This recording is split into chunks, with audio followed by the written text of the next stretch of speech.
उत्तर प्रदेश विधानसभा चुनाव 2022 को लेकर बेहद ही कम वक्त बचा है। ऐसे में सभी राजनीतिक पार्टियों ने अपने अपने चुनावी हथकंडे अपनाते हुए जनता के बीच कई सारे वादों को लेकर जीत का दावा भी ठोक दिया है। चुनाव में किस पार्टी को कितने वोट मिलेंगे ये तो चुनाव के बाद ही पता चल सकेगा, लेकिन चुनावी माहौल में जनता का क्या मूड है और वो किन सारे मुद्दों को ध्यान में रखते हुए वोट डालेगी, इसके लिए प्रयागराज के साउथ सीट के कोठा पारचा इलाके में पहुंचकर हमारे संवाददाता ने लोगों से बातचीत कर उनका मूड जाना। उत्तर प्रदेश में ठीक 5 महीने के बाद विधानसभा के चुनाव होने हैं। ऐसे में यूपी की गद्दी कौन संभालेगा इसका भी फैसला हो जाएगा। हम मौजूद हैं प्रयागराज के शहर दक्षिणी विधानसभा क्षेत्र में। यहाँ से मंत्री नंद गोपाल गुप्ता नंदी हैं और ये आप देख सकते हैं कोठा पारचा की मार्केट है, पुरानी मार्केट है। और आज हमारे साथ यहाँ के व्यापारी हैं और यहीं के स्थानीय लोग हैं। सबसे पहले हम आपके पास आएंगे, क्या मानते हैं किसकी सरकार बनेगी और आखिर क्यों बनेगी? निश्चित रूप से जो वर्तमान सरकार है वही वापस आएगी। वो मैं नहीं कह सकता बहुत ज़्यादा कि सीटों की संख्या क्या रहेगी, लेकिन सरकार ने जैसा कार्य किया है स्वास्थ्य के क्षेत्र में या कानून व्यवस्था की स्थिति में और रोजगार के मोर्चे पे भी सरकार का प्रयास जारी है। निश्चित रूप से बहुत बड़ा झटका लगा है कोरोना संकट काल में, लेकिन उसको भी जैसे कि हमने देखा माननीय मुख्यमंत्री महोदय को हर जिले हर जगह तक उन्होंने पहुँचने का प्रयास किया।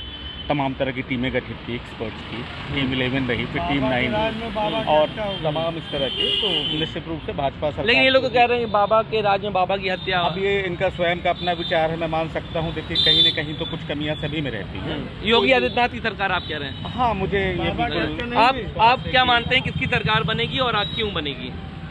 उत्तर प्रदेश में अब समाजवादी पार्टी बड़ी तेजी से लौट रही है। वर्तमान में जिसकी सरकार है उस सरकार के विधायक अगर टूट के समाजवादी पार्टी में जा रहे हैं, यह संकेत है कि Bharatiya Janata party back foot पर है और समाजवादी पार्टी सरकार में पूर्ण बहुमत से आने वाली है। ठीक है, आप इससे पहले भी चुनाव लड़े हैं। अब की बार अगर आप प्रत्याशी बनते हैं तो क्या आपकी तरफ से रहेगा? क्योंकि ये भी कहा जाता है कि कार्य जो हैं बहुत कुछ छूटे हैं, जो अभी आप बता भी रहे थे कि बहुत सारे कार्य जो है भारतीय जनता पार्टी नहीं किया है। अगर आपको टिकट मिलता है, आप जीतते हैं, तो आप क्या कर सकते हैं? चुनावी एजेंडे चुनाव के समय तय किए जाते हैं।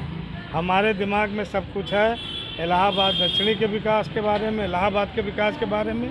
लेकिन जो वर्तमान में विधायक और मंत्री हैं, कई बार यहाँ से विधायक रहे, वास्तव में इस शहर और इस दक्षिणी विधानसभा के लिए कोई ऐसा गिनाने वाला कार्य उन्होंने नहीं किया।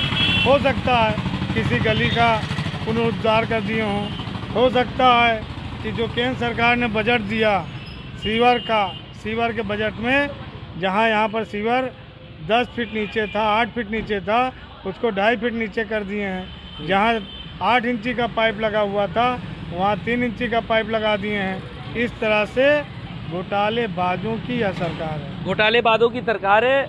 आप बताइए क्या मानते हैं किसकी सरकार होगी? हम इस समय बिजली पानी के भार से हमारा प्रयागराज एकदम दब गया है। लोग आत्महत्या करने को मजबूर हैं। यहाँ house tax, water tax, sewer tax, बिजली का बिल इतना बढ़ गया है। हम तो यही चाहेंगे जो सरकार आए वो या तो फ्री कर दे या तो नॉर्मल कर दे। मतलब ये आम आदमी पार्टी ये सारी चीज़ें ला रही है। हाँ, दिल्ली में भी हमने सुना है, देखा तो नहीं, लेकिन सुना है कि वहाँ ये काम बहुत अच्छा चल रहा है। तो हम भी यही चाहते हैं उत्तर प्रदेश में भी ऐसी सरकार आए कि जो आम जनता को बोझ न देके बोझ खुद वहन करे। बिल्कुल, तो ठीक है। तो आप देख सकते हैं कि आम आदमी पार्टी के लिए भी है, समाजवादी पार्टी के लिए है, भारतीय जनता पार्टी के लिए भी है।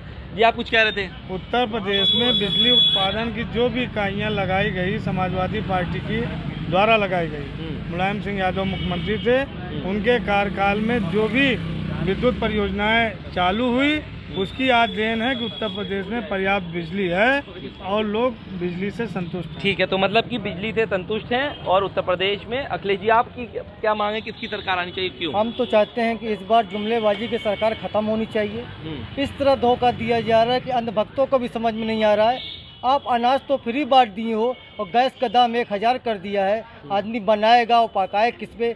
आपने सब्जी फ्री कर दिया है और तेल महंगा कर दिया है। ये सरकार इस तरह की झूठेपन की सरकार है। मैंने आज तक इतिहास में इतनी झूठ बोलने वाली सरकार नहीं देखी। इस सरकार को तो तत्काल हट जाना चाहिए और माननीय अखिलेश जी को मुख्यमंत्री बनकर एक उत्तर प्रदेश का भागदौड़ संभालना चाहिए, जिससे हम समाजवादी उत्तर प्रदेश में विकास के राह पे जो चल रहे हैं हम लोग आगे उसको और बढ़ाया जाए और हम लोग इस पे काम करें। ठीक है, बिल्कुल। तो आप देख सकते हैं कि हम मौजूद थे प्रयागराज के शहर दक्षिणी विधानसभा सीट पर और यहाँ पर कई लोग जो मिले हैं उनका यही कहना है कि समाजवादी पार्टी की सरकार बनेगी, तो कुछ कह रहे हैं भारतीय जनता पार्टी की सरकार बनेगी। अब देखना दिलचस्प होगा कि जब 2022 में चुनाव होते हैं तो सरकार किसकी बनती है। वीडियो जर्नलिस्ट संगीत उपाध्याय के साथ सैयद आकिब रज़ा, माय भारत, प्रयागराज।